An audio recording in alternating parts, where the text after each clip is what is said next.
2, The Runaway Bride, the 2006 Christmas special, is written by Russell T Davies and starring David Tennant and Catherine Tate. So at the end of the Doomsday is there at the beginning of The Runaway Bride, but it was refilmed because of the lighting supervisors and in order to match. What the hell is this place? What? I love the redesign of the Doctor Who logo. It is the best one with the fire and lozenge shape at the background. So yeah, Donna is in church about to get married to a guy called Lance. She then disappears with her hue and particles and appeared in the TARDIS.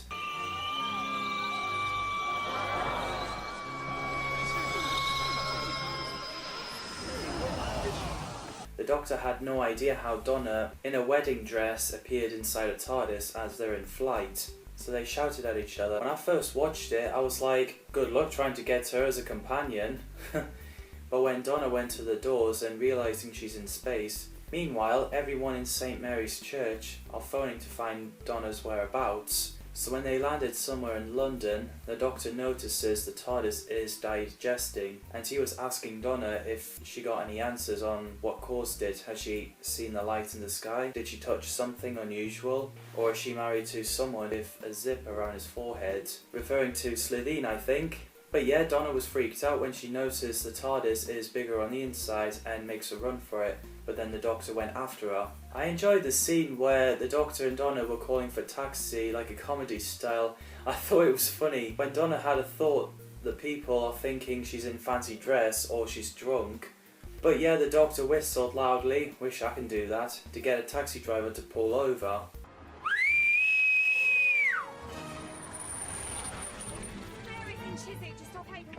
But unfortunately they didn't have any money. As a result, a taxi driver dumps them back where he picks them up. I also found it funny where Donna mentions about pockets on a wedding dress, and when the Doctor wondered what was the guy's name, the one that Donna was marrying to, and she said Lance, like she's really in love, and the Doctor was like, good luck Lance, and Donna shouted oi. That really crackled me up, and yes, I think Lance is gonna need it. So while the Doctor and Donna were trying to get money for the taxi, we see Roboform Santas again, and we actually find out who they are. They're robot disguised as Santas to blend in, although in that version they look a bit like Plastic Tim Allen's Santa Claus too.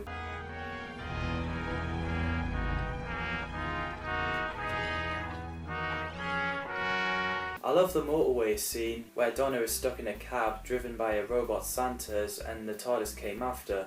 That is a blast to watch. You are kidding me. It is well done. There's no way a classic series could have done it because of the technology and the budget. It's got great lines like, Santa's a robot. Santa's a robot! And when Donna mentions she's in a wedding dress and the Doctor said that she looks lovely. I'm in my wedding dress!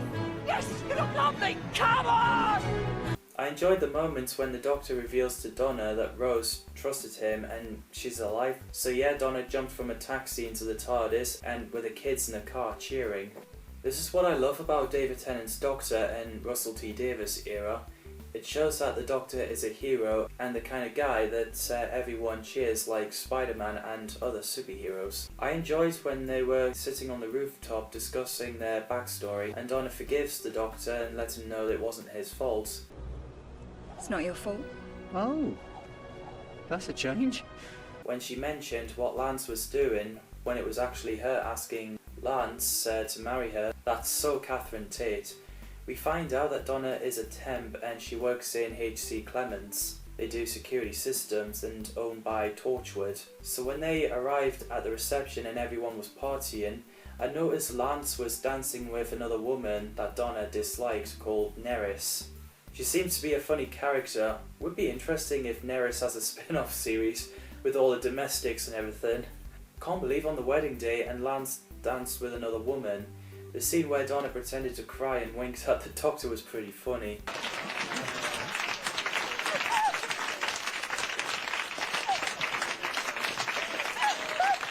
I really enjoyed the scene where they were playing a song called Love Don't Roam.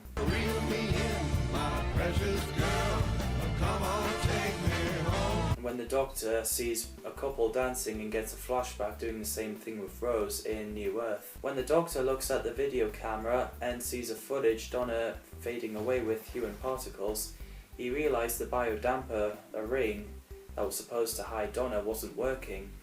I thought the scene was scary when the Doctor looks out the window and there's a roboform Santa outside. I like it when they do that because they appear out of nowhere and, well, you never know what's going to happen and you're trapped.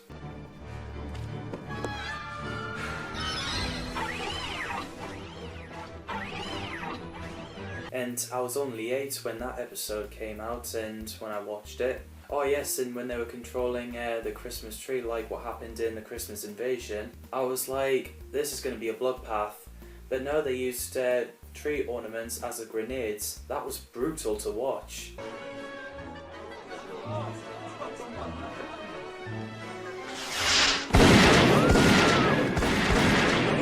And yeah, the Doctor used his sonic screwdriver to manipulate the sound system to destroy them, which is a brilliant scene. Don't hear the sound system.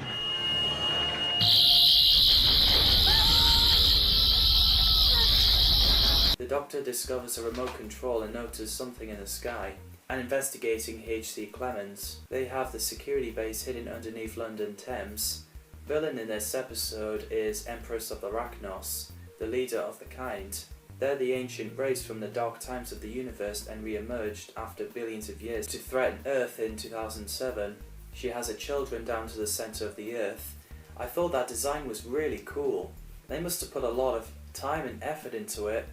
I think Sarah Parish is fantastic in the role. She's really scary as the Arachnos, and the way she talks because of the stuff they put inside her mouth is clever for me because she sounds alien and terrifying, and when she's like, "She's my bride, my Christmas dinner."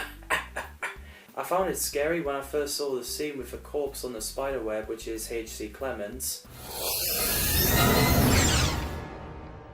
Oh my God! My Christmas dinner. And yeah, we find out Lance is a traitor. He made Donna coffee and spiked her with human particles as he's working for the Empress and was promised the chance to go out there to see the size of it all. I just love the way when Lance just mumbles life with Donna when he's like, yap, yap, yap, X Factor, text me, text me, text me. Oh man, that was brilliant. I think Don Gillette did really well. I love the scene where the Doctor shows Donna the creation of the Earth. And again, it's scary where the star appears and the Doctor mentions the Arachnos. Look. The Arachnos. The scene where the TARDIS was pulling back is fantastic, especially the music. They're pulling us back!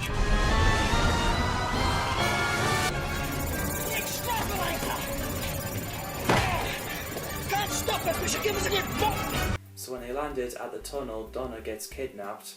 Empress betrays Lance, and yeah, she didn't approve of Lance being impolite to Donna, so she let Lance fall down to the hole and gets devoured by her children.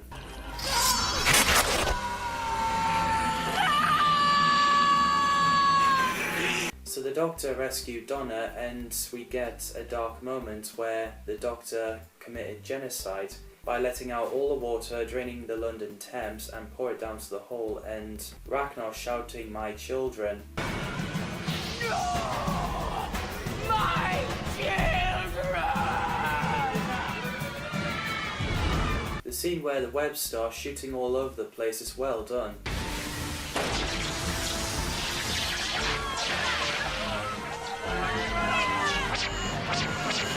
When Donna told the Doctor he can stop now, that's the moment where she saved his life, otherwise, well, you know what happened in Turn Left. So when Empress teleported back to her web star, the army arrived with their army tanks and destroyed the Empress, and that's the scene where Harold Saxon is first mentioned, who obviously turns out to be the Master. So the Doctor and Donna climbed out of the Thames and he dropped Donna back home, offered her to travel with him, but Donna didn't want to. But he tells the Doctor that he needs to find someone, as she's made a good point. Because sometimes I think you need someone to stop you. Yeah. And yeah, that's the last time we see Donna until Series 4. Catherine Tate wasn't able to be there for script read-through, so her part was read by Sophia Miles, who played Madame de Pompadour in The Girl in the Fireplace. So yeah, I really enjoyed that episode. What's your thoughts of The Runaway Bride? Let me know in the comments below.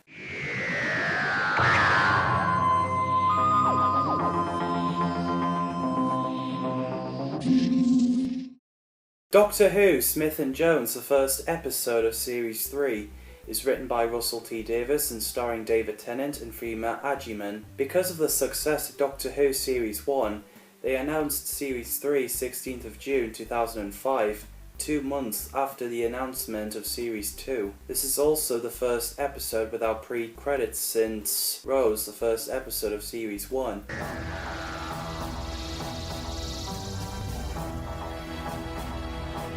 So this is another series opener and introducing a new companion, Martha Jones, played by Freema Agyeman. She works at hospital as a nurse, but she's not a doctor yet, and later, after her travels with the doctor, she works for the unit. I would love to see Freema return as Martha on screen. She did say she had great time filming the series. When they gave Freema the parts, they covered that up by telling her that she's doing a show called Torchwood before the series aired. But then she later found out when she sees David Tennant, and she had no time to be nervous. And yes, I've met Freema at Comic-Con, and she's really lovely in person. We had a great chat. So this episode begins with Martha phoning her family and how they're arranging her brother Leo's 21st birthday party. Leo has a girlfriend and a daughter, and he's played by Reggie Yates. Martha has a sister called Tish, played by Gugu Mbatha-Raw. Her mother Francine and Clive Jones, played by Adjoa Ando and Trevor Laird. Them two had appeared in the show before. Adjoa played one of the cat people in New Earth, and Trevor played Frax in Mind Warp. So basically Francine and Clive are divorced, but Clive has a girlfriend called Analyse who kinda reminds me of Neris. Francine understandably didn't want Analyse to be at Leo's party, otherwise it would make family look ridiculous. And yeah, she bought 75p bar of soap for Leo. So anyway, back to the story. I liked the scene where the doctor in future came up to Martha and took his tie off and said, "Like so, see?" That was pretty good entrance. But yeah, the next time you see the doctor, he was just in bed in hospital, not knowing what Martha was going on about when she mentioned him taking his tie off. When Martha asked the doctor, has he got a brother, and the doctor replied, not anymore, so he might actually have a brother, or not. A lot of nurses get electric shock. Martha gets it by a locker, Mr. Stoker by a clipboard, Oliver Morgenstern by a door handle, and Julia Swales, Martha's friend, gets it by a lift. I like the doctor goes on about Benjamin Franklin when he said he got soaked and electrocuted, and Mr. Stoker was like, moving on, thinking the doctor is unwell. So while Martha goes on the phone to her sister Tish, we discovered a stormy clouds above the hospital, and it was only raining there. It seemed freaky when the rain was going up instead of going down. The rain is going up.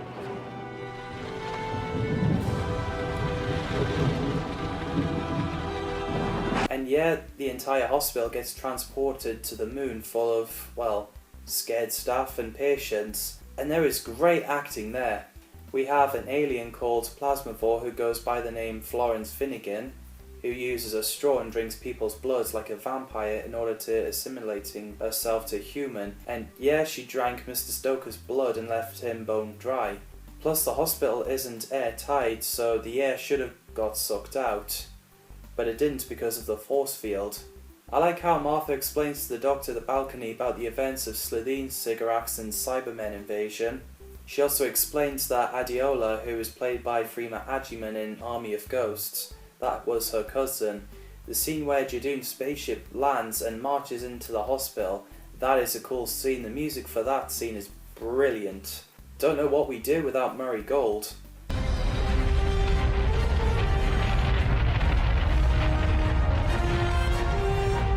I like the Jadoon, they're pretty badass, plus a Rhino police sounds pretty interesting. And yeah, it was them who isolated the hospital because they had no jurisdiction on Earth. And all they're doing is looking for someone who looks human but is an alien.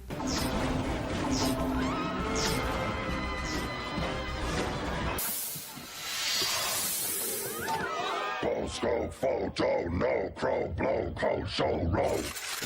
Oliver Morgenstern is clever enough to follow the Jadoon to let everyone know they're safe. But until the guy smashed a vase into a Jadoon, and as a result, he's charged for assaulting an officer, declaring him guilty and sentence him to execution. So Jadoon Captain shot that guy with energy weapons that completely incinerate him. The 10th Doctor seems to love a little shop. Oh, look down there, you got a little shop. I like a little shop. Never mind that. And yeah, he told Martha that he's an alien, but not the one that the Jadoon are after. The slabs, the motorbike-looking men, are slave race, and I love the running scene where the slab chases after the Doctor and Martha.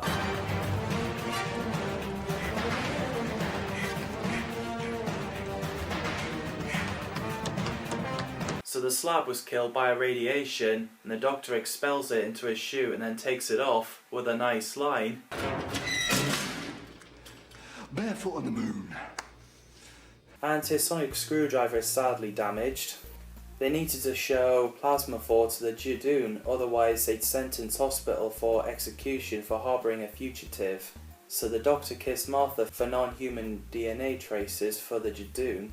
So the Doctor finds Florence tampering with an MRI device. I loved how the Doctor pretends to be amazed human. The banter is hilarious. So her plan is destroy the entire life in hospital and escape in one of Jadoon's ship. So the Doctor sacrificed himself for Jadoon to find her. And yeah, Florence is guilty of the murder of the child princess of Padrefall Regency 9. And she's proud when she orders Slab to stop them. I had no idea how one motorbike man is going to take on 7 Jadoons. So yeah, the Jadoon executed Slab and Florence.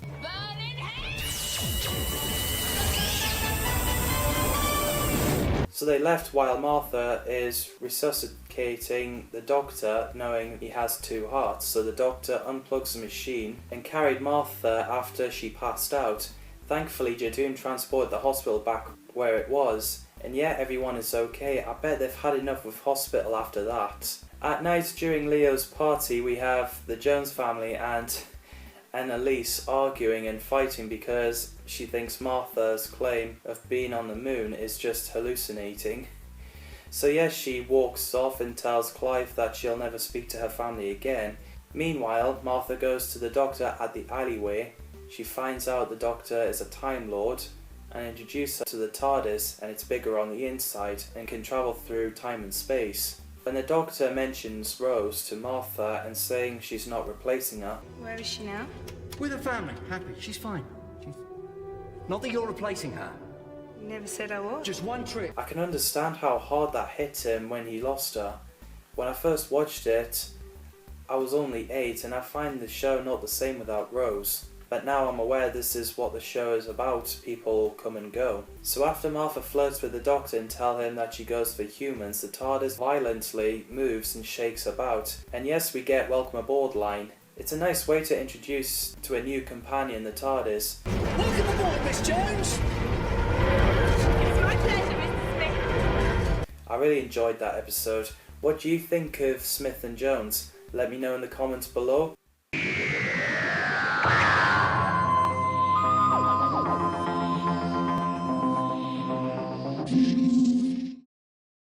The children's programme Totally Doctor Who accompanies series 2 and 3, where the casts get interviewed.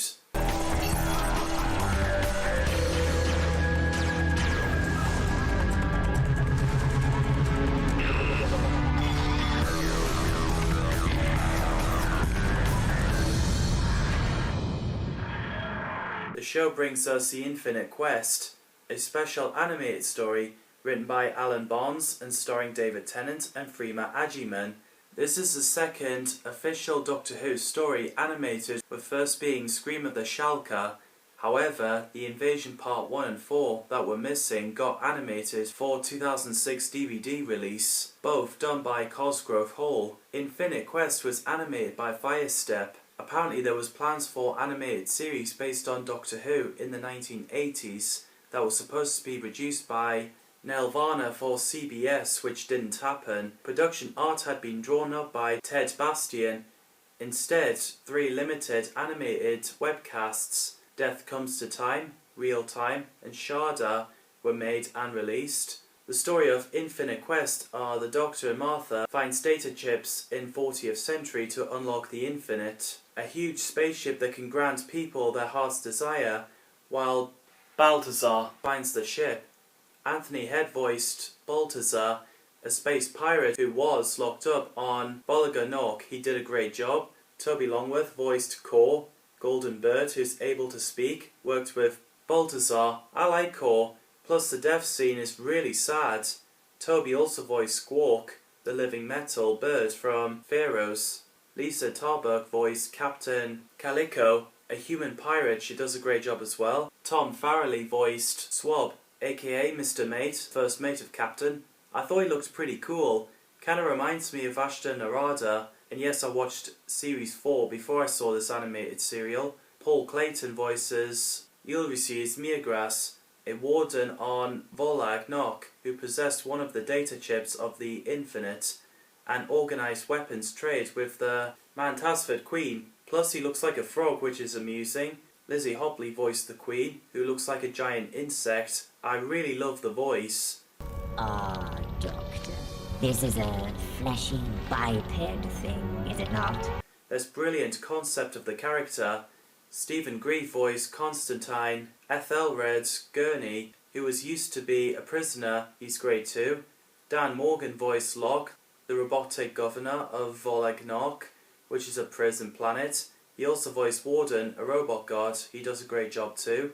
The animation is fantastic. I do love the story of this animated film. It's so nostalgic. And they use a similar animation for Doctor Who Top Trumps game that I played on PlayStation 2 back when I was a kid.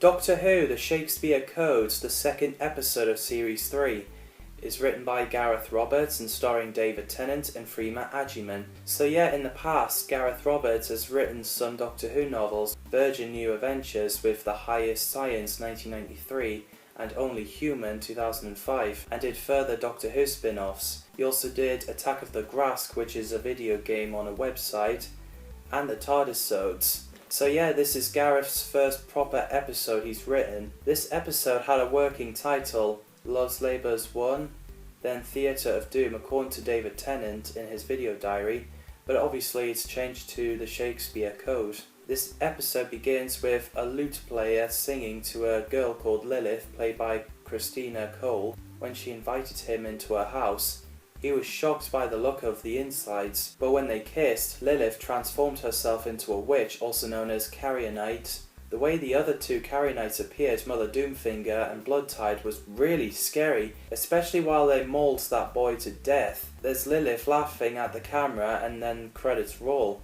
I was like, oh my god, when I first watched it. And this fleeting earth will perish. So the Doctor promised Martha a one trip, so they landed in Southwark in 1599 and take her to the Globe Theatre to see Love's Labour's Lost. How Martha reacts that she's in 1599 handled well, when she says, "Oh, you're kidding me," and also when she asks what would happen if she stepped on a butterfly or killed her granddad. And yes, she's used to seeing worse after the guy tips the bucket of waste products out the window before we have the flush toilets. As Martha had a late night shift in A&E, which of course if you work there you're bound to see something that's not nice to see. I thought Dean Lennox Kelly as William Shakespeare is so good. Shut your big fat mouth! He's got great lines. I enjoyed his moment with Martha. Because Shakespeare's a genius, the psychic paper the Doctor often shows people what they want him to see. It didn't work on him. That bit of paper? It's blank. Oh, that's very clever. That proves it. We see William Shakespeare before in Doctor Who, from the episode The Chase, but with different actor obviously, and the Doctor mentioned in City of Death that he's met Shakespeare. These Carrionites are from the planets called Rexel 4, and their plan is to allow the show in the theatre so they can open the portal and let the rest of the Carrionites out. The idea of rip piece of hair from someone, put them on puppet and kill them, that way is pretty dark. When the Doctor calls it DNA replication module with science stuff is well written. The scene where Lilith uses Linley's hair and drown him with her puppet is really scary. When I first watched it I thought he was puking, but now I realised he was drowning, and then Lilith stabs the chest and he fell dead on the ground. Martha made a Harry Potter reference and the Doctor said he cried when he mentioned book 7. And I'm thinking, funny if he watches movie 4 and sees himself as a bad guy. I'll be welcomed back like a hero. Perhaps. Personally, I've never had much time for heroes. Apparently the scene where the Doctor and Martha are sharing a bedroom, originally they've written a scene where the Doctor takes his clothes off but keeps his underwear on, and still inviting Martha to share a bed with him, but the producers and David Tennant thought it would be inappropriate, so it got rewritten, and yeah, I agree with David and the producers, not a good idea to show children that. While the Doctor figures out what was going on, and guessing that Rose would know, Lilith uses Shakespeare's hair on a puppet to get him to write those words to open the portal, and it was terrifying when Dolly died of fright and Lilith flew away. That laughing was scary. So the Doctor, Martha and William visit to an architect of the theatre called Peter Street in Bethlehem Hospital for Mad People. Peter tells a story about the witches before he was murdered by Mother Doomfinger with a deadly touch on his heart. The way to defeat the Carrionites is name them, so the Doctor ordered William Shakespeare to stop the play, but he was knocked out, so unfortunately the play continued. Meanwhile, confronting Lilith, we learned that Shakespeare's words managed to set her and the other 2 witches free after he lost his son Hamnet, which is tragic. So after Lilith stops one of the Doctor's heart, Martha punches it to make both of his hearts working again, and he has no idea how humans can cope. One heart. Yeah, I don't know what 2 hearts would feel like, to be honest. I've only got one heart working. How do you people cope? The effects on the swarms of Carrionites is well done.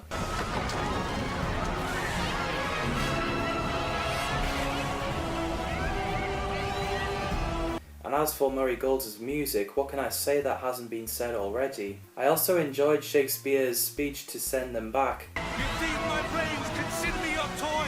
My doting doctor tells me I am not. No!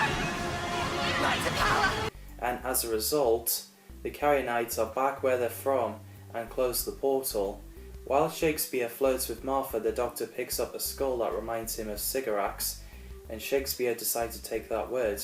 Oh yeah, in the end, Queen Elizabeth I arrived, and she seems to hate the Doctor. We have no idea why. Doctor!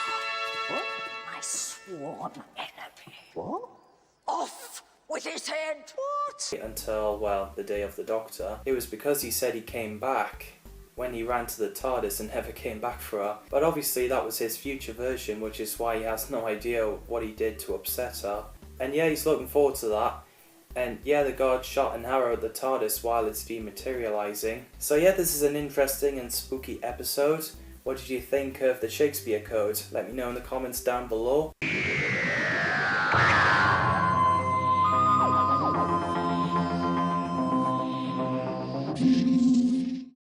Doctor Who Gridlock, the 3rd episode of Series 3, is written by Russell T Davies and starring David Tennant and Freema Agyeman. So Russell T Davies wanted to revisit New Earth to maintain a sense of continuity, some things that's hard for Doctor Who formula, to write about the topical issues set in dark dystopian future and the traffic jam.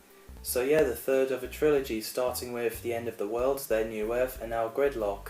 While a couple illegally lied to the computer that there are 3 passengers, so they can go down to the fast lane, they get attacked by a monster we find out later in the episode, with Sally Calypso's broadcasting travel news. Yep, it's such a dark and scary beginning. The Doctor took Martha to New Earth, the same place he took Rose, and if you look closer where the Doctor closes the TARDIS door, you can see him taking the arrow off the TARDIS door, the one that was done by Elizabeth I's guards at the end of the Shakespeare Code. Apparently New York is based on Mega City 1 from 2000 AD anthology comic book of Judge Dredd.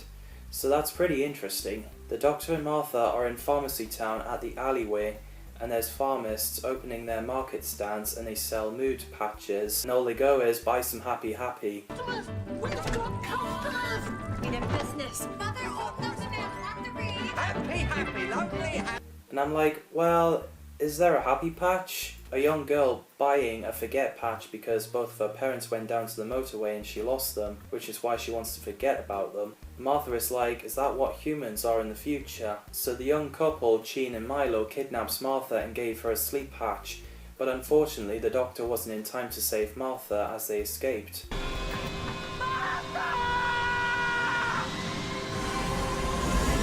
So after the Doctors ask the pharmacists about the motorway and tell them to close down the market, he goes into the motorway full of flying cars in a traffic jam with exhaust fumes all over the place. The scenery looks pretty cool, the effects holds up well, so a driver invites the Doctor into his car after he was choking by the fumes.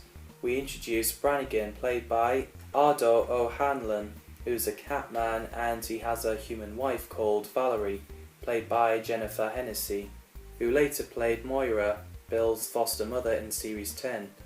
Brannigan was inspired by Rod's 1990s children's BBC character. Hello, it's 9 o'clock and you're watching BBC One for the very first edition of Live and Kicking! Woo! So those two have been driving for 5 miles in 12 years, and they also have 2-month-old kittens born in the car, and they never saw the daylight.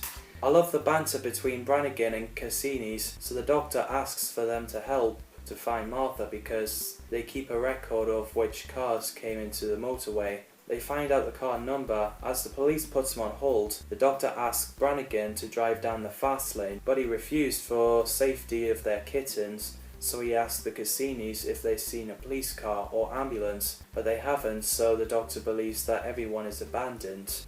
While Martha is with 2 kidnappers learning that gun is fake, and yeah, the reason why they kidnapped her is just so they can have 3 passengers to get them down to the fast lane. When they heard strange noises, Gene tells Martha the stories about cars disappearing in the fast lane, but Milo is like, nah, it's just the air vents. The songs for people in Motorway, The Old Rugged Cross and Abide With Me, Russell T Davies decided to add that in to signify hope and togetherness for them, which is nice.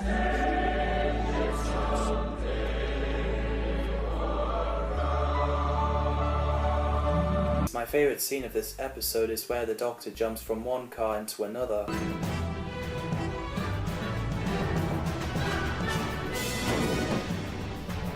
And that music as well, it's a blast to watch.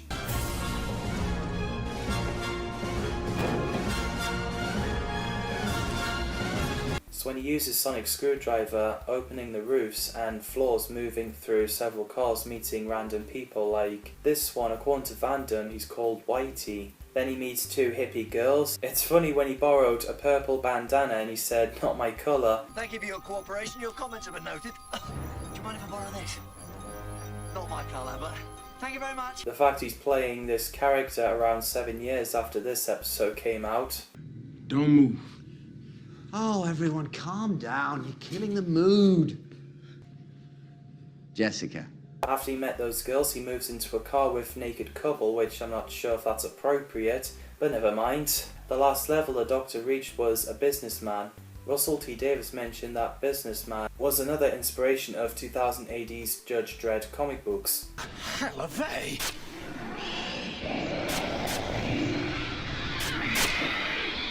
Macra. When the Doctor clears the fog, the monster in the fast lane reveals a giant crab. Monsters called the Macra. They feed upon gas. That is the second episode you see the Macra, as they first appeared in the Macra Terror, Patrick Troughton's episode, which is where they used humans as slaves. There's another one! The Doctor mentioned in Gridlock to the businessman. So Javit, another cat kind, tries to warn Milo and Sheen that the fast lane is dangerous just before they get crushed by the Macra. That scene is pretty scary. So Milo turned his car off for a bit, guessing that noise disturbs the Macra, but he then turns it back on and drives above them.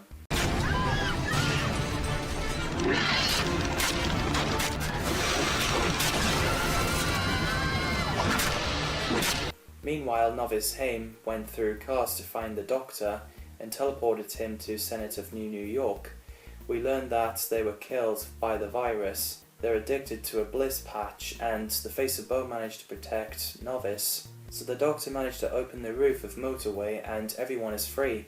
And it was funny when the Doctor came on news saying there's no Sally Calypso, she's just a hologram. Here we go. Drive up, fast! You've got to clear that fast lane. Drive up and get out of the way. So while Face of Bo glass was shattering, Martha arrives at the Senate and meets the dying Face of Bo. And it's such a sad scene. I liked that character.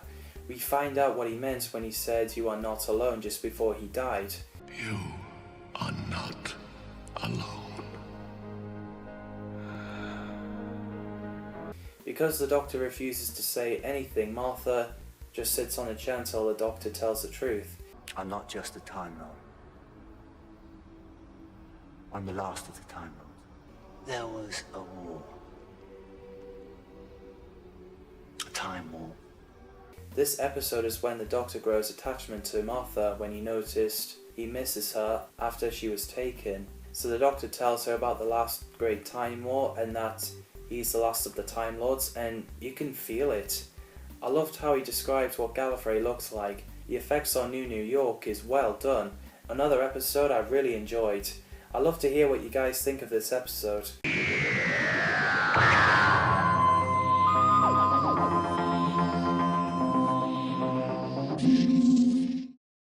Doctor Who Daleks in Manhattan, the 4th episode of Series 3, is written by Helen Raynor and starring David Tennant and Freema Agyeman. Originally, Stephen Moffat was going to write that two-parter episode, but he was pulled out and offered to write a Dr. Light episode, Blink. So instead, Helen Raynor wrote this two-parter story, and apparently she's the first woman to write a New Who series, and first woman to write a Dalek story. In New York 1930, after Laszlo sees his girlfriend Tallulah off to the theatre, he sees something lurking past him in the corridor, and it was so scary when he's in the darkroom and Pig Slave appeared out of nowhere. The scene where the Doctor and Martha are in the Liberty Island, that was filmed in Cardiff. The crew used a wall that matched the base of the Statue of Liberty, and I think that was well done. According to David Tennant, he didn't film in New York, but everyone else did. The scene set in Hooverville is filmed at Ute Park in Cardiff. Hooverville is a camp area for those who's got nowhere to go, with a leader called Solomon, played by Hugh Quashie, who also played Captain Panaka in Star Wars The Phantom Menace. I thought he's really good. And oh yeah, Andrew Garfield is in this episode too. He played Frank. 5 years before he played Spider-Man in The Amazing Spider-Man 1 and 2. Looking back, it's so strange to see him there. He mentions his appearance in Doctor Who in the interview, and apparently him and Matt Smith are buddies. And now my buddy Matt Smith is playing the Doctor, and we did one of our first plays together in London at the National Theatre, this great trilogy of plays called Burton Chatham and Citizenship. This is before I did any movies and he did any movies or TV, and he is a fantastic actor, and I think everyone really likes him as Doctor Who, and I'm so happy because he's kind of perfect, I think. And I think it would be cool if they put Tom Holland and Tobey Maguire in Doctor Who. So Frank informs Solomon that Mr. Diagoras came to the Hooverville and volunteers the Doctor, Martha, Solomon and Frank a trip down the sewers. In that scene where the group of pigs chased after them is a great scene. Basically,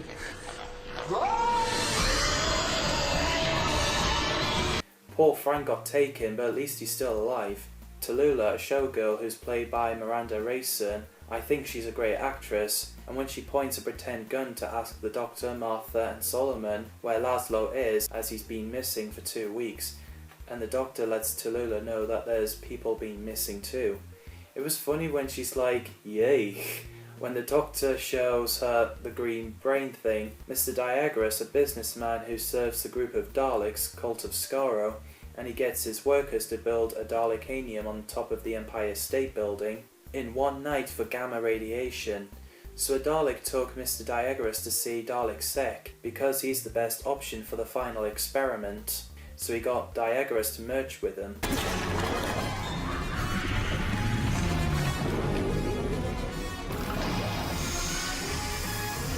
In the theatre scene where Tallulah was singing "You Put the Devil in Me," Martha sees Laszlo in a pig form, so she chased him while the doctor finds out the brain is from Skaro. It's also creepy the way a pig slave took Martha, the humanoid pigs who appear out of nowhere. You see them in the shadows and all they do is take you away.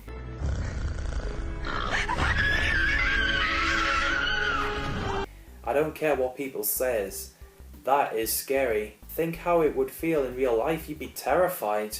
Ryan Carnes plays Laszlo, a stagehand and Tallulah's boyfriend, who got turned into a pig slave, but he's different to the others as he kept his mind. I really like that character. What the Daleks do is put people into groups. Low intelligence gets turned into pig slave, and high intelligence become the part of the experiment. So the Doctor and Laszlo sneaked into a group of high intelligence to the unfinished Empire State Building, and the Dalek Sec opened his machine, and we get Dalek Sec hybrids, with the cliffhanger of him saying, "I am a human Dalek, and I am your future." That was really intense. I am a human Dalek. So yeah, I actually enjoyed that episode. I think it's well written and got scary moments. Let me know what you guys think of the episode.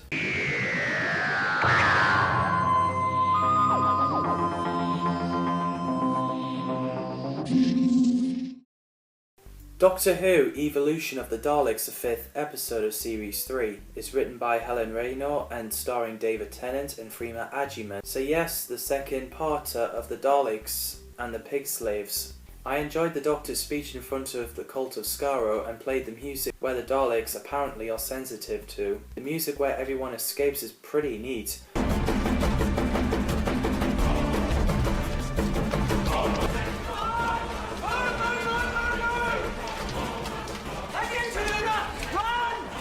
While the Daleks ask about Dalek Sec, the Doctor tries to warn Solomon about them. Great scene is where the pig slaves invading Hooverville and then flying Daleks shooting all over the place.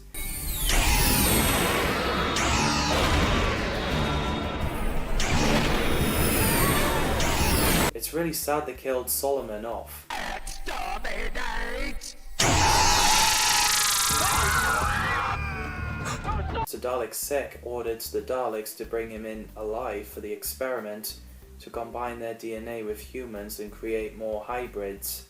And the Doctor agrees to help when he learns that the human subjects are brain dead. Shame the Dalek sees Dalek Sec as a traitor and chained him up. But at least Tallulah got to see Laszlo again. When Martha, Tallulah and Frank arrived at the top floor, the scene where the Doctor removes the Dalekanium from the top of the Empire State Building is pretty well done with the music and the effects on lightning.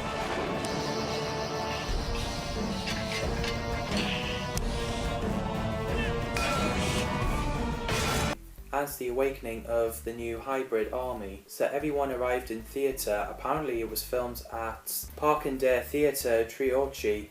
It was so sad that they killed off Dalek Sec. Exterminate!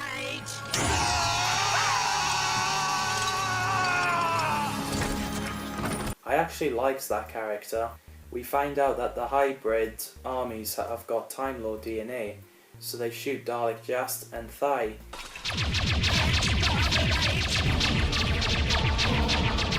But sadly they died not long after they won. Because the Doctor was upset by genocide, he faces the last of the cult of Skaro, Dalek Khan. He offers Khan a compassion. He understandably doesn't want to cause another genocide. Khan, let me help you. Emergency temporal shift! But yeah, Khan disappeared with emergency temporal shift. While Laszlo is dying, he mentions that pig slaves can survive for 1 week, so the Doctor managed to save his life, thankfully. They were originally going to kill Laszlo off, but Russell T Davies said it would be too depressing, as we've seen too many deaths, so Helen Raynor changed that development. And at least they have a happy ending. Laszlo gets to be in Hooverville with Tallulah. It's another great episode. What do you guys think of Evolution of the Daleks? Let me know in the comments down below.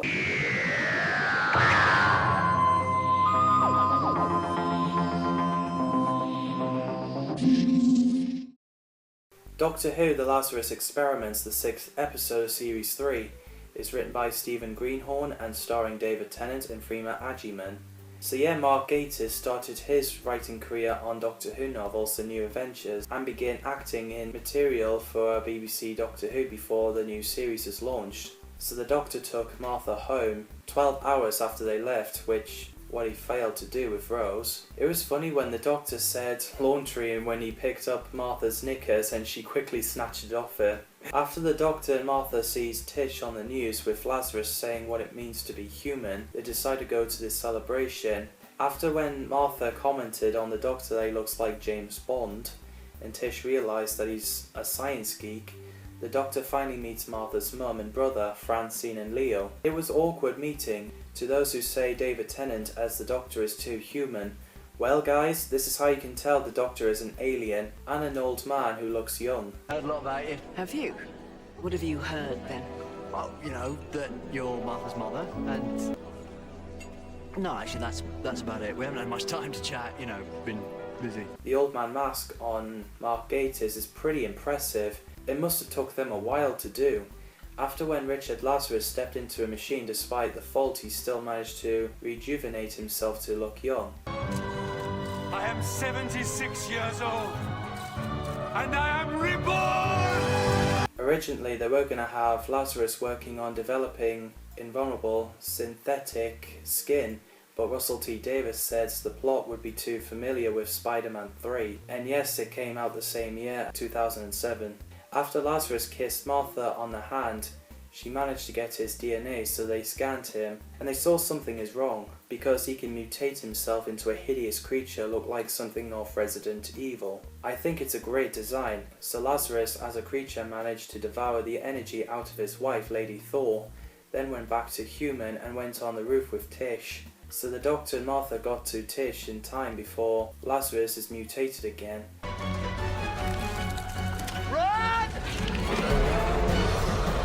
When the Doctor tries to warn everyone to leave, that woman said the dangerous thing is choke on an olive, and then the Lazarus drained her. No, get away from that!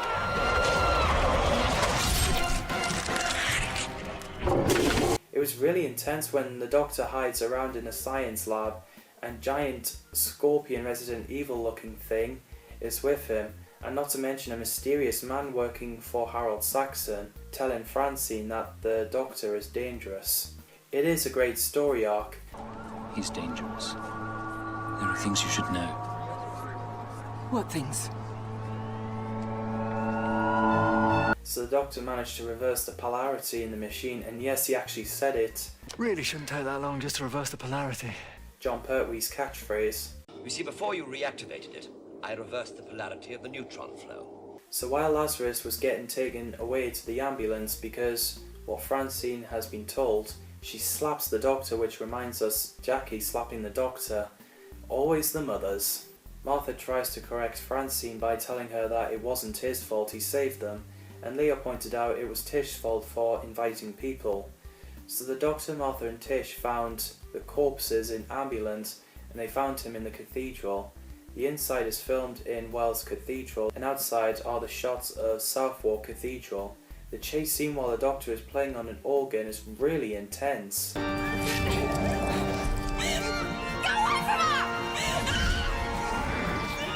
Because we weren't sure if Martha or Tish are going to die, but luckily the Doctor managed to boost the organ sound wave in time, and Lazarus fell and became an old man again. Martha didn't want one trip, so she became a proper companion to the Doctor.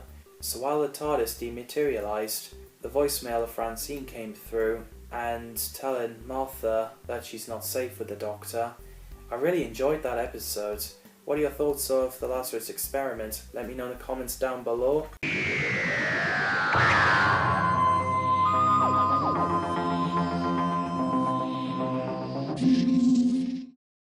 Doctor Who 42, the 7th episode of Series 3, is written by Chris Chibnall and starring David Tennant and Freema Agyeman.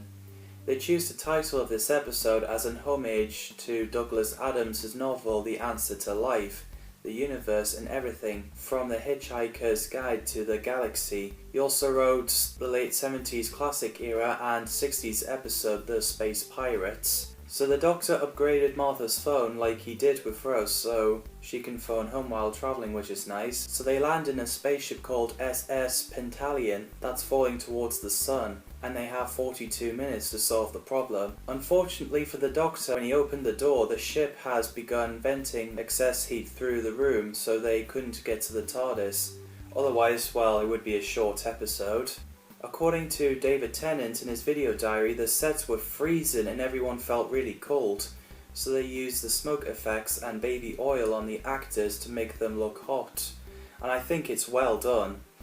So while everyone is fixing parts of the ship that some possessed cause damage, we have a door security, and to open them you have to answer the pub quiz questions, which is interesting. Get it right, the door opens. Get it wrong, the system frees. Apparently the crew set it up while they're drunk. I just love the way the Doctor went on about the happy prime numbers. It is impressive how he did it that fast. I've got to try this. Any number that reduces to 1 when you take the sum of the square of its digits and continue iterating it until it yields 1 is a happy number. Any number that doesn't isn't. A happy prime is both happy and prime. Now type it in. Because no one knows who had the most pre-downloads number ones, Elvis Presley or the Beatles, Martha phones home her mum to find out the answers, and it was Elvis. Michelle Collins is Captain Kath McDonnell, who's in charge of the ship, and her husband Hal Corwin, played by Matthew Chambers, who has been possessed, killing the crew one by one, and possessed Ashton.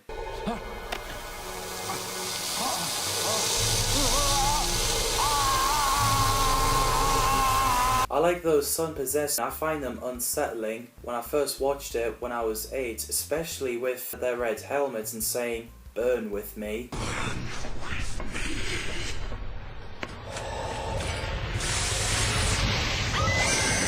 This episode is like a video game. They're in a spaceship, they answer questions to open the doors, avoid sun-possessed men, all in 42-minute timer, before the ship falls into the sun. And I think it's brilliant. So Martha and Riley got themselves away from sun-possessed Ashton and locked themselves in an escape pod. So Ashton broke the system, so the escape pod is falling towards the sun. It's a sad moment when the Doctor says, "I'll save you," but Martha can't hear. I'll save you! I can't hear you! And also sad that Martha wanted to talk to her mother, but keeps getting asked if she's with the Doctor. Is the Doctor with you? Is he there now? Mum, just leave it. So Martha hangs up. So the Doctor got his suit, and that's similar to the Impossible Planet and Satan Pit story, but red. So he goes outside to press the buttons to pull the escape pod back. The music in this scene is fantastic.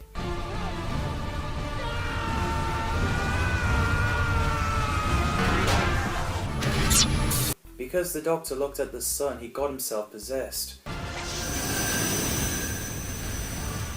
Burn with me. Burn with me, Martha. So Martha helps the Doctor in return, so she's freezing up the process. Corwin turns the power to stasis chamber off, so Kath decides to stop him. In the end, Kath opens the airlock and she fell into the sun with her husband. So after the sun came out of the Doctor, the spaceship is no longer falling into the sun. 2 crew members survived, Scannell and Riley. I reckon you'll find someone worth believing in. I think I already did.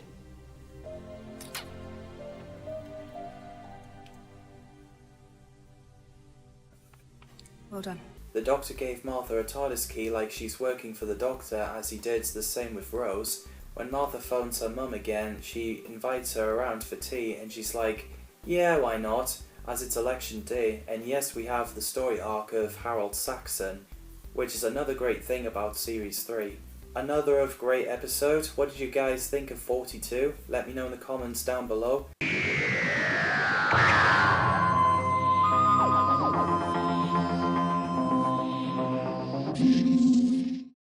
Doctor Who Human Nature, the 8th episode of Series 3, is written by Paul Cornell and starring David Tennant and Freema Agyeman. So yes, Paul Cornell kinda adapt his 5th original novel, Human Nature, and they praised for the script. A great deal of the episode had in fact been rewritten by executive producer Russell T Davies. So the episode opens with the Doctor and Martha running away from the family of blood, shooting green laser at the console, and I think it's a great opening. And we cut to Farringham School in 1913 with the Doctor as a human called John Smith waking up, and Martha Jones as a maid. The reason why it's happened, well, because they're on a run from Family of Blood. David Tennant as the Doctor and John Smith, what can I say that hasn't been said already? It's astounding. Actors are brilliant. Jessica Hines as Joan Redfern, who became John Smith's girlfriend and hoping to be his future wife. Thomas Sangster Brody as Timothy Latimer, who steals a fob watch with the Doctor inside it. He's a great actor. I've known him from Nanny McPhee. He's great in that. Harry Lloyd as Jeremy Baines. The actor is so good. When Baines gets turned into a family of blood, he's such a creep, especially the way he smiles. That's very talented. I also found out that Harry Lloyd's great-great-great-grandfather is Charles Dickens. It's true, it's amazing.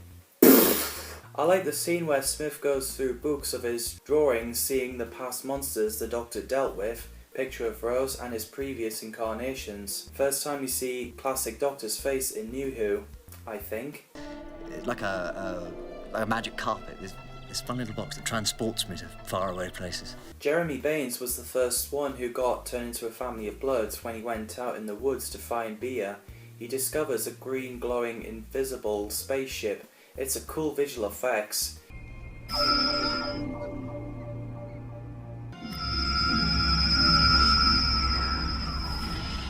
So Baines went inside the spaceship and got possessed by Son of Mine. It's scary stuff. Oh, that's easily answered. Because very soon, we look so familiar.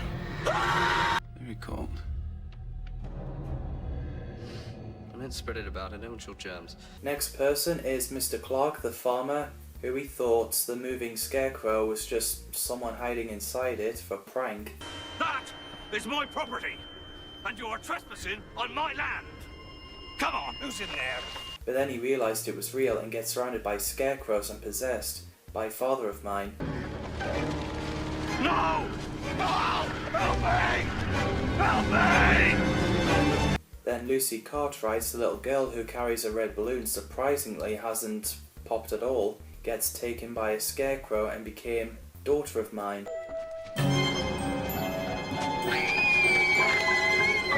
This is really scary. The design of Scarecrow is scary. If I see one like that in real life, I'd be running away as fast as I can. Oh, just to top it off, the Family of Blood are terrifying as well. When they tilt their heads and sniff carrying a death ray gun. We also find out that the Doctor uses a fob watch and chameleon arc to rewrite his biology and turn himself into a human being. Poor Martha has to put up a lot of grief. I feel sorry for her. At least she's got her friend Jenny, the maid, who sadly gets taken by scarecrows and possessed by Mother of Mine. The scene where John Smith is fixing up the scarecrow and he mentions his parents Sydney and Verity. This is a great Easter egg. Sydney is named after Sidney Newman, who created Doctor Who and the character the Doctor, and Verity named after Verity Lambert, who's a producer, the time when William Hartnell began his era as the Doctor. So in the village hall, after John Smith dances with Joan, Martha came in and shows him the sonic screwdriver. But then the Family of Blood and the Scarecrows crashed the party, and they found out that John Smith is the Doctor. This episode with a cliffhanger by asking John Smith which ones should they kill, either Joan or Martha. Your friend or your lover? Your choice. Man, what an episode. Talking about it makes me want to watch that episode again. What do you guys think of Human Nature, the episode? Do let me know in the comments down below. Thanks for watching, and I'm excited to talk about the next episode, The Family of Blood.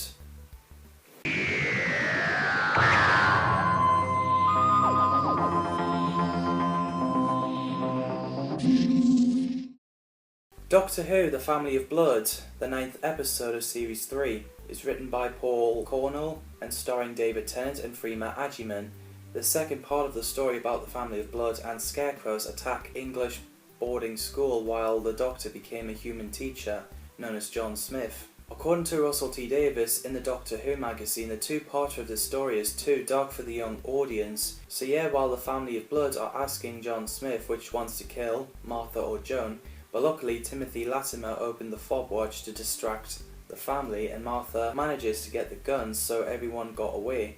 It's funny when everyone is getting ready and then this headmaster was like, "What is going on here? Explain this before I give you all endless detention!" If only that wasn't true. So the headmaster finds out Jeremy Binns and Mr. Clock became evil, so he confronted him and he finds out Jenny is with them. I gotta say, the family and the scarecrows are terrifying. I love to see something like this in a horror movie. We are the family of blood. Mr. Smith said there had been deaths. Yes, sir, and they were good, sir. I think Harry Lloyd, Gerard Horan, Rebecca Stanton and Lauren Wilson did a phenomenal job. Run along, headmaster, and send us Mr. Smith! Timothy's a great character. All he does is use a watch to distract the family and have faith with the Doctor. I love the flashback scenes when the fob watch opens. It's really cool. You're still in the shape of a girl. How strong is she, do you think? Does she really want to see this? In the scene where everyone is shooting at the scarecrows, you can see John Smith hasn't fired a gun because he has the Doctor in him. The Doctor never carries guns. It's handled pretty well. When John Smith, Joan and Martha discover the TARDIS with Family of Blood guarding it, I think it was when Joan accepts the truth that John Smith is the Doctor. Come back, Doctor! Come home!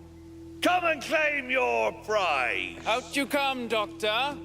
We found out Lucy Cartwright, the little girl who became Family of Blood when Toman probably killed her parents, which is really depressing, as Joan mentioned. I love Tim's speech when he describes the Doctor. It really sums up the character.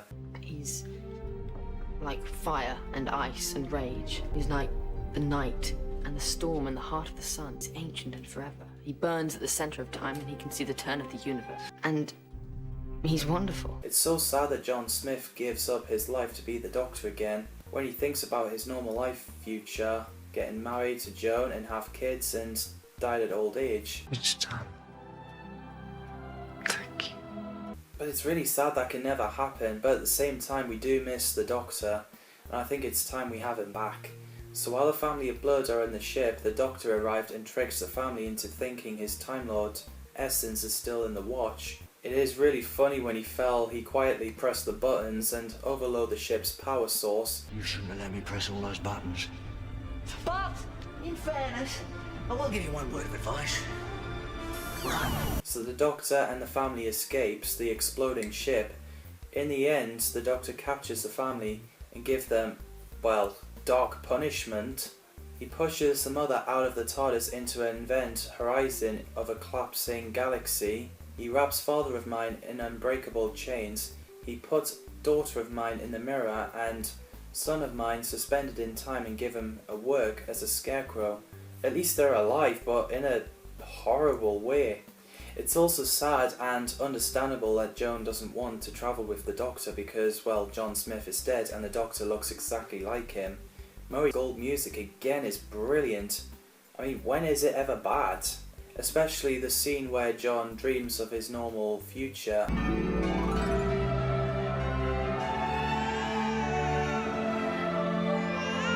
And Timothy saying goodbye to the Doctor and Martha. Because I've seen the future and I now know what must be done. It's coming, isn't it? The biggest war ever. During the First World War, Tim remembers the time of bombing so stop himself from being killed. In the end, during the Remembrance Day, which is filmed at Llandaff Cathedral, the Doctor and Martha sees Timothy as an old man, so yeah, it's another great episode. It's very dark and scary. What do you guys think of the Family of Blood? Drop it down in the comments below.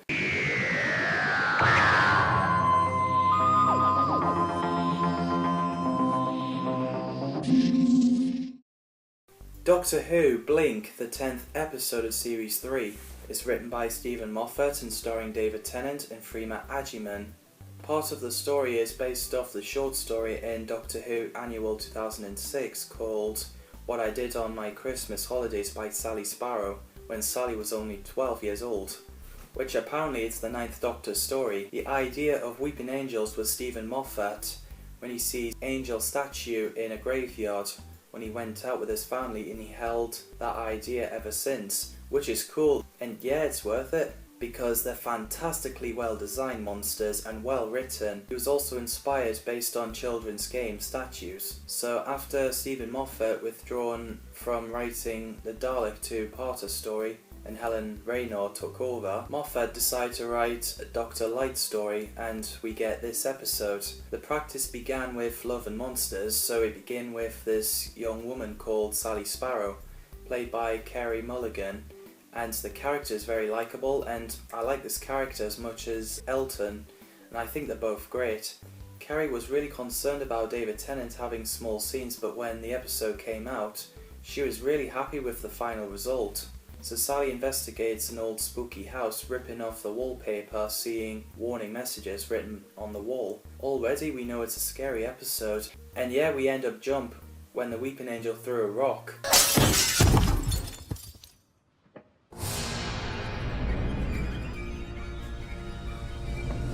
Throughout this episode we see the Doctor wearing glasses on screen giving a warning and tell us not to blink for a very good reason. So Sally somehow let herself in Kathy Nightingale's house to make a cuppa when she phoned Kathy while she's sleeping, warning Sally that she's about to meet her brother Larry, who's apparently naked. I thought that scene was funny when he's like, "Pants?" And Sally replied, "No." It didn't seem to traumatise her at all. But yeah, Kathy went mad and told Larry to put them on. Anyway, moving on from Larry's early morning glory, Kathy and Sally went over to Spooky House and looking at the messages on walls and weeping angels with their hands covering their eyes. A bloke who turns out to be Kathy's grandson rang the doorbell and gave Sally a letter. Meanwhile, Kathy gets touched by a weeping angel and sent back in time. At Hull in 1920 met a random guy sitting on a wall, eating his apple and reading his newspaper, who she later married to. It's all Hull. 1920.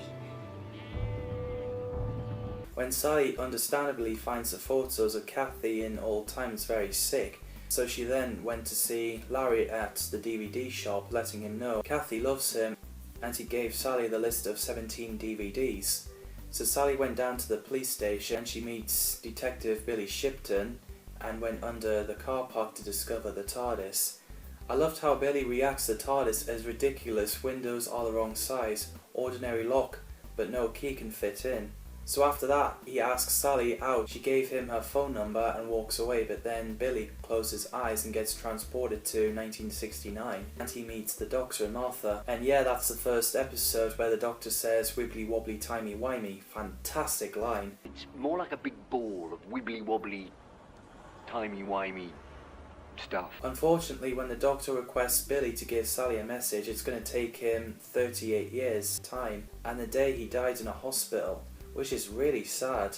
What the weeping angels do, they zap you to a different time and allow you to live to death at the exact time where the weeping angel got you. It's funny how it became a catchphrase for Billy, where young Billy says to Sally, "Life is short and you are hot," and then the old Billy says, "Life is long and you are hot." So Sally phones Larry and meets up with her in an old house with a portable DVD player. I enjoyed the reference where Larry tells Sally she lives in Scooby-Doo house.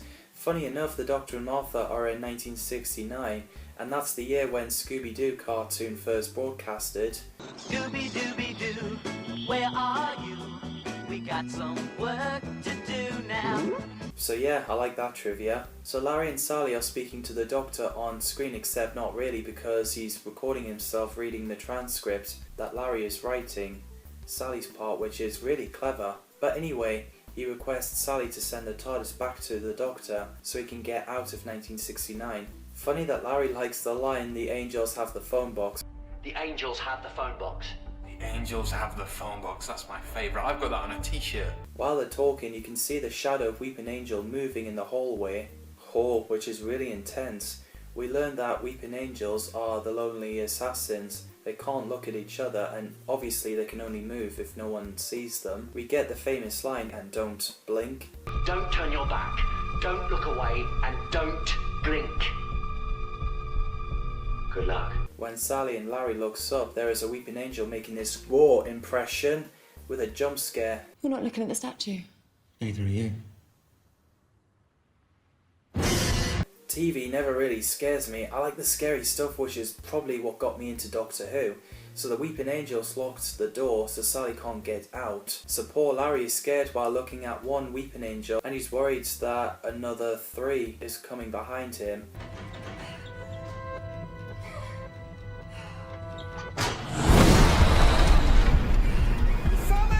When they went down to the cellar and turning lights off, coming after Sally and Larry, and luckily they made it inside the TARDIS. That was really intense.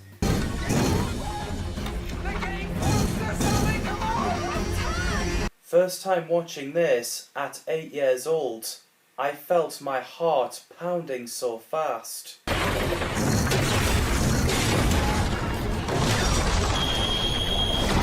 I bet to those watching this episode and got scared, they'd be getting nightmares. So after putting the disc into the console, the TARDIS dematerializes, leaving Sally and Larry behind, and I'm thinking, Doctor, what are you doing? Don't leave them behind. They're surrounded by weeping angels. Look at them, quick, look at them! But then I did forget that if weeping angels looked at each other, they can't move again. They're looking at each other. They're never gonna move again. So we can see what the Doctor did there. He tricks the weeping angels. A year after this event, Sally works in a DVD shop with Larry. So while Larry goes to the shop, Sally finds the Doctor and Martha carrying bow and arrow. That was before they get sent to 1969. So she hands the transcripts and everything to the Doctor. When he said 4 things and a lizard, I saw this on memes. What was your name? Sally Sparrow. Good to meet you, Sally Sparrow.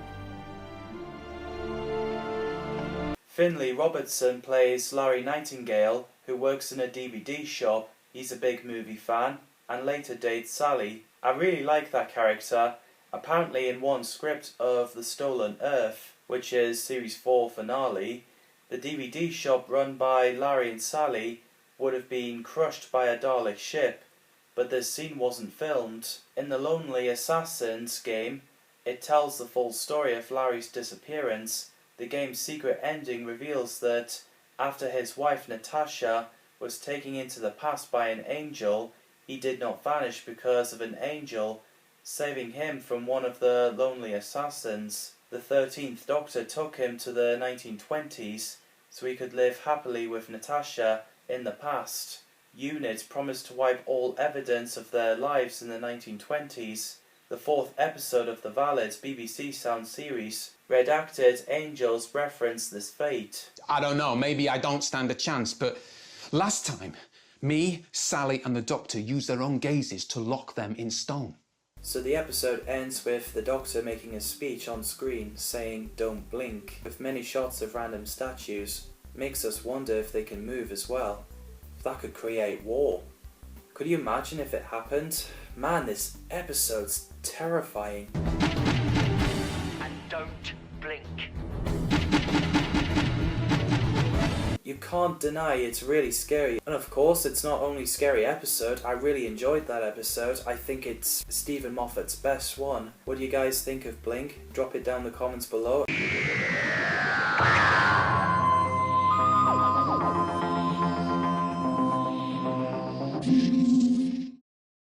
Doctor Who Utopia, the 11th episode of Series 3, is written by Russell T Davies and starring David Tennant, Freema Agyeman and John Barrowman. So in children's programme Totally Doctor Who, Russell T Davies said there is going to be 3-parter story. Although have the last 2 story linked together, and yes, this is the first episode we see the Master in New Who. And well, I've never heard of that character. I have no idea who the Master is until I watched that episode.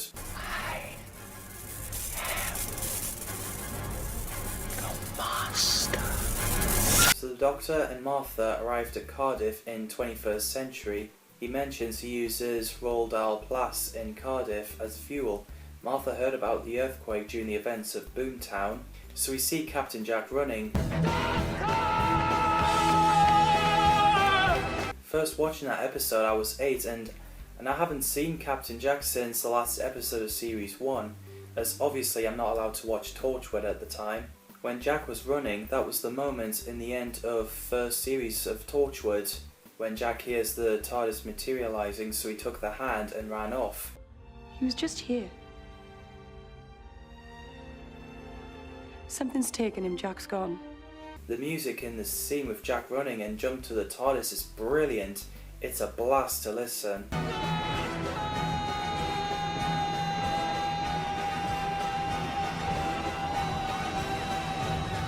So the Doctor takes the TARDIS off and travels all the way to the end of the universe to get Jack off the TARDIS. And yes, we see Captain Jack grabbing the TARDIS through the vortex, and I'm not gonna lie, that scene is gangster. Apparently that's the first New Who episode to star 3 people on the title sequence, adding John Barrowman. I liked the variation of Torchwood theme, where you see Captain Jack dead again. It's a sweet piece of music. Hello again. Oh, I'm sorry. Here we go. Jack mentioned that he saw Rose's name on the list of the dead, but the Doctor told him that she's safe on Parallel Earth along with Mickey and Jackie. And this is where Jack explains how he came from the game station 200-100 to Cardiff, 21st century. He used his vortex manipulator to land in 21st century, but instead he accidentally fell into 1869. The vortex manipulator is broken, so he can't time travel, so he had to live through those times, and because of his immortality, he's done pretty well for his age and he can't die. Eventually he got himself a Torchwood base in Cardiff, rest is history. I enjoyed the moment where Martha was asking the Doctor that if he got bored and just leave them behind, and Jack was like, "Not if you're blonde," and Martha was like, "Oh, she was blonde, what a surprise." I like that banter between the two, it's pretty funny. Do you just get bored of us one day and disappear? Not if you're blonde. Oh, she was blonde! Oh, what a surprise! You two, we're at the end of the universe, huh? As they explore the planet Malcasero, the year is 100 trillion. Blimey, according to the Doctor, what killed the city, hive, nest or conglomeration was time. Everything is dying. But I'm sure life always finds a way to evolve. So after they saw a human being running away from those savage beasts called the future kind,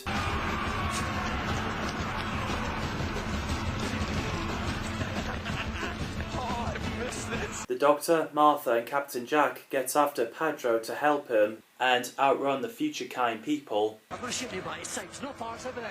I'm moving on. I love the music in this scene, it's so iconic for Russell T Davies era.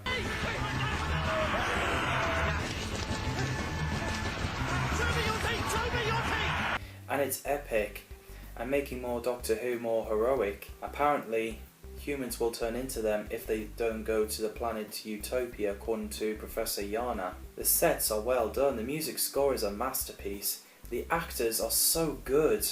I enjoyed Captain Jack's flirting scene, he even flirts with aliens and robots. Captain Jack Harkness. Stop it. Can I say hello to anyone? John, I do not protest, though. Professor Yana, played by Derek Jacobi, who later revealed to be the Master who used a fob watch to turn himself into a human like the Doctor did in two-parter Scarecrow story.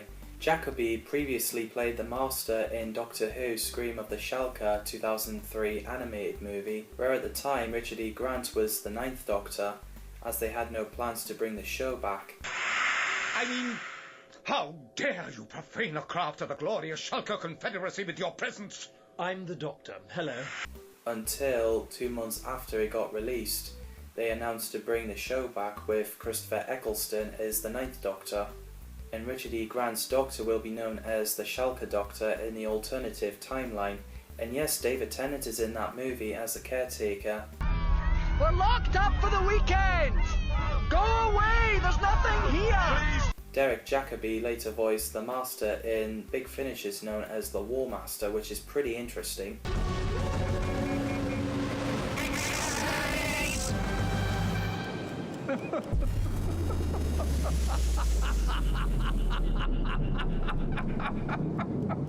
I think Jacobi is really good, and so is Richard E. Grant as the Shalka Doctor. So anyway, back to Utopia.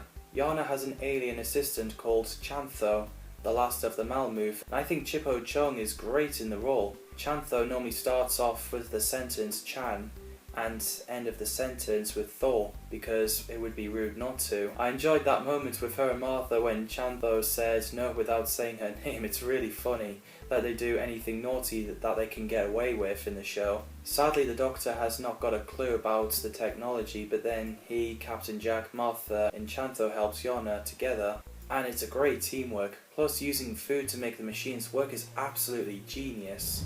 The drumming sounds with the camera moving towards Yana's face is brilliant. That drumming tune, dun-dun-dun-dun, dun-dun-dun-dun, is suggestive of the fifth and subsequent bars of the Doctor Who theme tune by Ron Grainer, and Delia Derbyshire released it. We also have a future kind inside the silo, and she threw an anvil at the control panels, causing the delay of the rocket, and the guy in the white acid suit burnt to dust in the radiation chamber. So then Captain Jack finishes connecting the couplings in order to get the rocket working, and I love the conversation with Jack and the Doctor when they're having a catch up.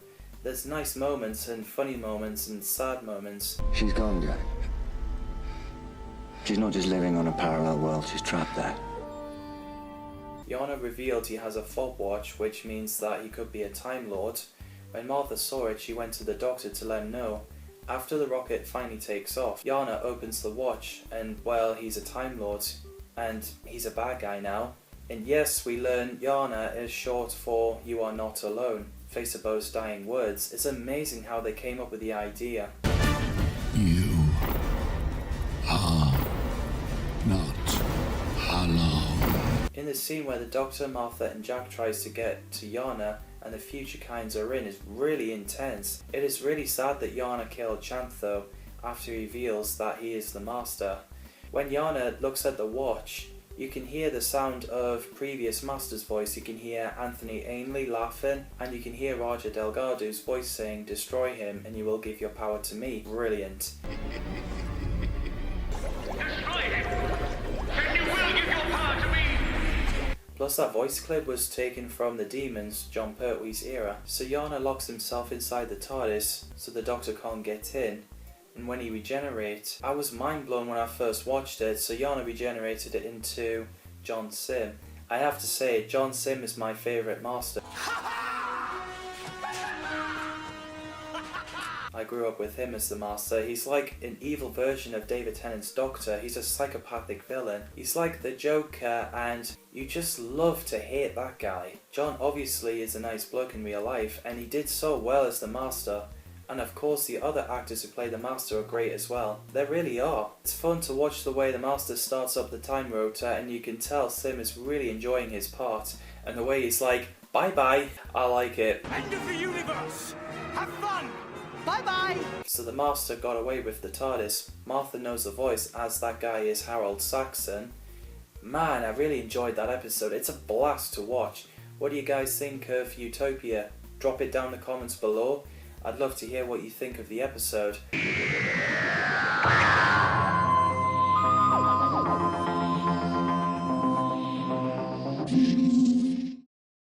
Doctor Who, The Sound of Drums, the 12th episode of Series 3, is written by Russell T Davies and starring David Tennant, Freema Agyeman and John Barrowman. So we see the story as a three-parter, but Russell T Davies said Utopia is a separate story. But everyone's entitled to their own opinion. So the Doctor, Martha and Captain Jack arrived at London in 21st century, which is a great way to escape from future kind. While a guy is banging a drum beat with his coin at his cup, we find out the Master is the Prime Minister, and he's married to a woman called Lucy. That's him. He's Prime Minister. The Master is Prime Minister of Great Britain. I love the drum beat, it's so iconic. Then how are we going to find him? I also liked the meeting scene in the cabinet where the Master is like, funny is like this, not funny is like this, and calls those guys wet snivelling traitors after he tosses the papers, and when he gassed them, You're insane!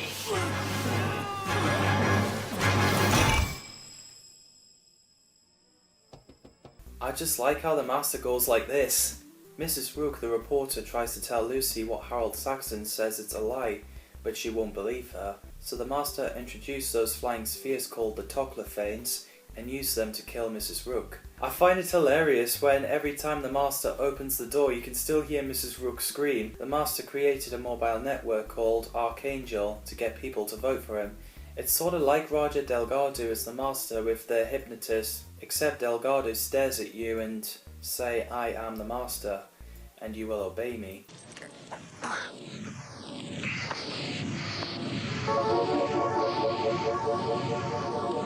The Master has been around, known as Harold Saxon, since the downfall of Harriet Jones.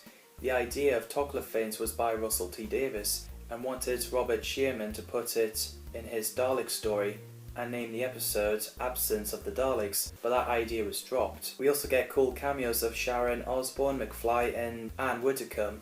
After the Master had made a speech about aliens invading Earth, the Doctor finds a bomb at the back of the TV, so they went out and Martha's house got exploded.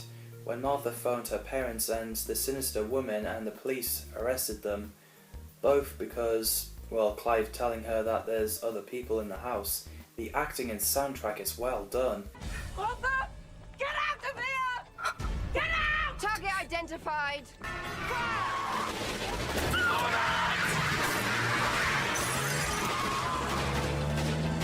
The only place he can go is planet Earth! Now, careful! Martha, listen to me. Do as I say. We've got to ditch this car. Pull over. Some of the car action scenes were filmed by Freema Agyeman instead of stunt double. Even Tish got taken away too, and Leo is in Brighton with his girlfriend and daughter, and they managed to escape from being captured. There is a great and sad moment when the Doctor speaks to the Master on the phone. The sad moment when they mentioned the Time War and the end of Gallifrey, and the Doctor was the only one who could end it. The Master was there in the Time War, where the Cruciformers took control by a Dalek Emperor. It's a nice moment when the Doctor offers the Master to fight in other planets but not on Earth. They were friends and the Doctor wanted his friend back, but sadly no, the Doctor, Martha and Jack have ended up on news saying they're terrorists, and we also find out that the Master sent Torchwood team to Himalayas for a wild goose chase to stop Jack from contacting them. I find it amusing when the Master put the Teletubbies on his laptop years back. I actually thought he put it on for Toclophanes. Funny enough, in the Sea Devils Pertwee's episode, the Master watches Clangers and he's impressed by it. I guess he wished children's TV shows are real. The Doctor explains about the Master when he was a child. He went to the Untempted Schism and he stared at the vortex, which drove him mad. What was so cool is that the child Master is wearing the robes similar to what the Time Lords wore in the War Games in Patrick Troughton, the Second Doctor's final serial. I thought the design of Gallifrey is really cool, very creative. So they build TARDIS key with perception filter so they can go unnoticed. And because the Master has revealed to the world about Toclophanes, Arthur Winters, the President of the United States of America, wasn't happy about it. You feel Martha's anger when she sees her mum, dad and sister got taken by the Master, threatened to kill him. Think how we'd feel if that happened to our family. We'd go mad. I like the design of Valiant. It's something Unit should definitely have. I think Brigadier would be impressed. The Valiant does look like S.H.I.E.L.D. helicarrier. This series came out 5 years before the Avengers movie. Finally, the Doctor, Martha and Jack has found the TARDIS, but the Master has already converted the TARDIS with Paradox Machine. Doctor, what is it? He's cannibalised the TARDIS. Is this what I think it is? It's a paradox machine.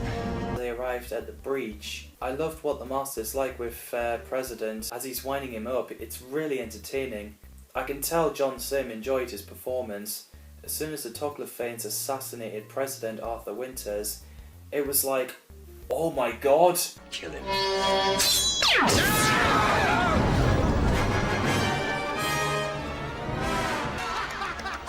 Everything is going down. There is no way of stopping the Master. The perception filters didn't work on him. He kills Captain Jack with his laser screwdriver. He tells the Doctor about Professor Lazarus and that he gave Tish the job. I remembered first watching that episode in the scene when the Master aged the Doctor. I was like, no! It's really sad. At least he's alive and at least he's back to normal in the end of, well, the next episode. David Tennant's 100-year-old makeup was inspired by William Hartnell, the first Doctor. I thought the design of the old Doctor was well done. It may be a sad and horrible scene when the Master sends 6 billion Toclophanes to shoot at the entire population.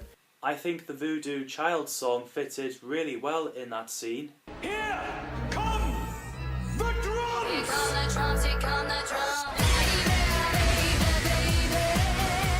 After Jack came back to life, he gave Martha his vortex manipulator to get her off the Valiant. After the Doctor whispered in her ear, "Man, what an episode, what a cliffhanger." The Next Time trailer makes you wonder what's gonna happen. Is it the end of the world? I love the drumming soundtrack on the Next Time trailer.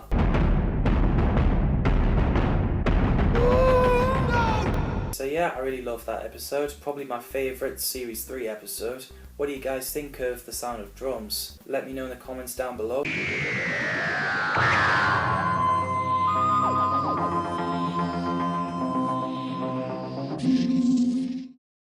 Doctor Who Last of the Time Lords, the 13th episode of Series 3, is written by Russell T Davies and starring David Tennant, Rima Agyeman and John Barrowman.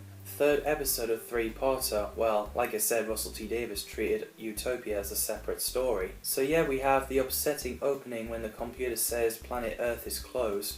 Martha is a legend when she walks the Earth. Like she travelled all the way around the Earth for a year. That is amazing, don't know anyone who could do that. So we have Tom Milligan, played by Tom Ellis, who's known to play Lucifer Morningstar in Lucifer. Stage name or something?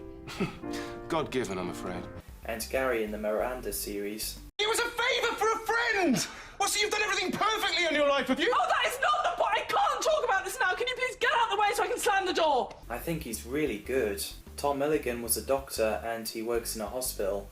But after the Master's mess he made on the Earth, Tom has a license to travel. So meanwhile, on the Valiant, we have the Master dancing with I Can't Decide song by the Scissor Sisters. I can tell John Sim had a blast as the Master raves about, snogging Lucy Saxon, drinking tea, spitting it out and flicking the cup and ringing the bell while the old Doctor crawls out of the tent.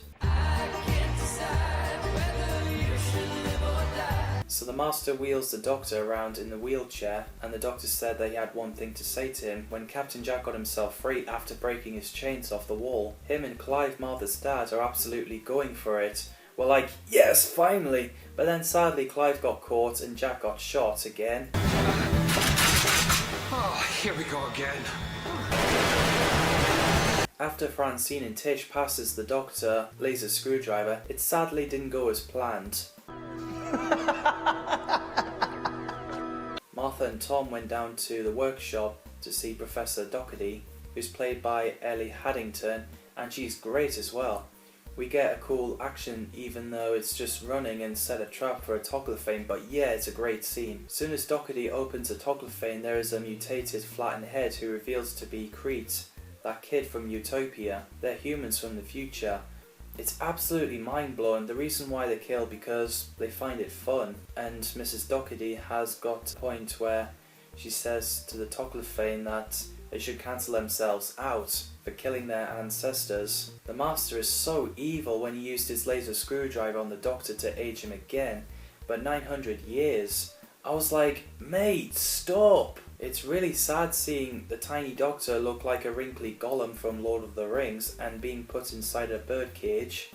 Poor Lucy, the Master took her to the end of the universe and she thought there's no point of anything. So Martha had the disc and she mentioned that the Doctor and the Master have been on Earth countless times and they've been watched by the unit in Torchwood and how they studied them to kill a Time Lord. You get a 4 chemical inserted to a gun, which I think is well written for a Time Lord weakness. Martha and Tom travels halfway to London but spend a night at someone's home with a group of people with no food but they have water. Seeing what's happened to the Earth is really emotional. It's like camp area of the planet.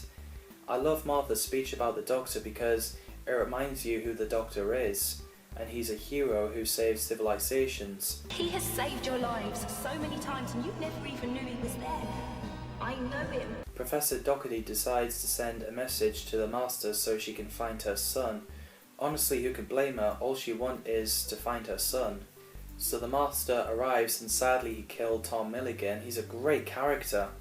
Back on Valiant, while the Master made his speech, and this scene has handled really well when Martha made a speech about how she walked around the Earth and fooled the Master that she carried the gun with 4 parts in order to get her here in time. Binding the whole human race together with all of them, every single person on Earth thinking the same thing at the same time, and that word is Doctor.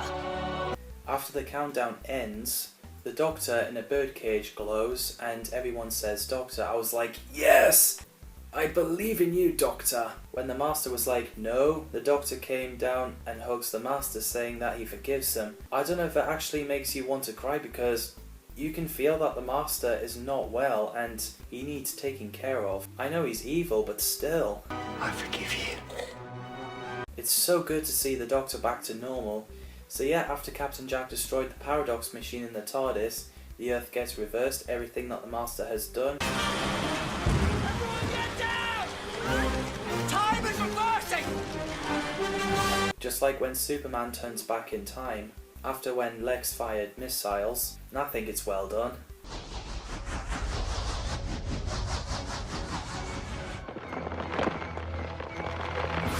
When you see the Earth back to normal, it's like somewhere you've been away and now you're back home. So before the Master got away, Captain Jack arrived, handcuffed him. The Jones family wanted to kill him, but the Doctor says no because he's his responsibility from now on and keep him in the TARDIS, which is a great idea as long as he doesn't sneak to the console and does anything bad.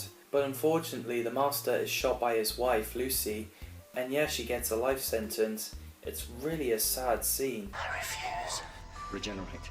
Just regenerate. Please, please, just regenerate, come on. The Master refuses to regenerate, so he dies and the Doctor is crying his eyes out. And now he is the last of the Time Lords. So after the Doctor burnt the Master's body and Martha giving Professor Doherty her flowers, she has no idea who Martha is. The gang are back together in Cardiff. It's absolutely mind-blowing when Captain Jack reveals that he's face a bow. I was like, wait, what? Even the Doctor is mind-blown by that. The face of Bo, they called me. No. Definitely not, no. So yeah, the Jones family are in the house and Leo seems to be the only one who doesn't remember the events of the Toclophanes. So Martha decides to leave the Doctor after when she mentions about her flatmate. I was like, I see where this is going. I'll see you again, mister.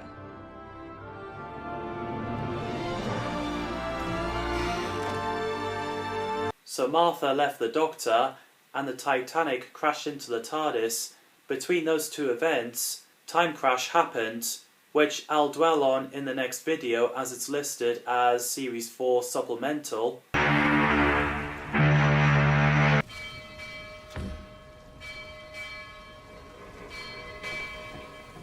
What? I really enjoyed Last of the Time Lords. It's a great final. I think it's handled well. What do you guys think of that episode? Drop it down in the comments below. As always, thanks for watching, and I shall see you guys in the next video.